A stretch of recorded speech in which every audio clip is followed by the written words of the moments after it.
everyone. My name is Alexa Diecidue, and I'm this year's Upper School Senate Head. I've been a part of the Baldwin community since I was just 4 years old in pre-K. I've grown up in the hallways and classrooms of our school, so I'm the direct product of an all-girls education.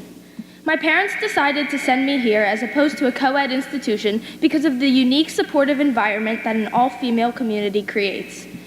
They loved that I would be able to succeed and push myself without any boys dominating my classes or distracting me from my education.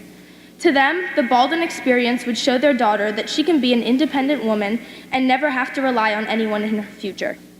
Her dreams would be more than possible to accomplish, and not one person would be able to step in her way.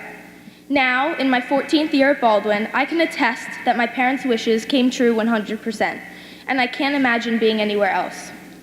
Being both small and all girls, Baldwin allows its students to bond tremendously in the classroom, on the playground, in the cafeteria, or anywhere. In my role as Senate Head, I take it upon myself to know everyone in the upper school personally so I can cater to any of their needs or suggestions. Baldwin's student body is filled with such wonderful, talented, and personable girls, which makes it so easy to form close-knit, long-lasting friendships. My most favorite thing to do at our school is to support every student here. Whether that mean I attend the spring musical, go to the Arts Jubilee, watch a basketball game, or go to Asian Cultural Night. Just this Wednesday, I was at the varsity soccer game versus Shipley to cheer on the team after my own practice.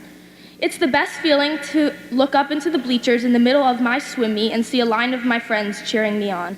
This love and support that every one of you in the audience shows each other is so meaningful, and there is no doubt that this is what makes Baldwin's all-girl environment so unique.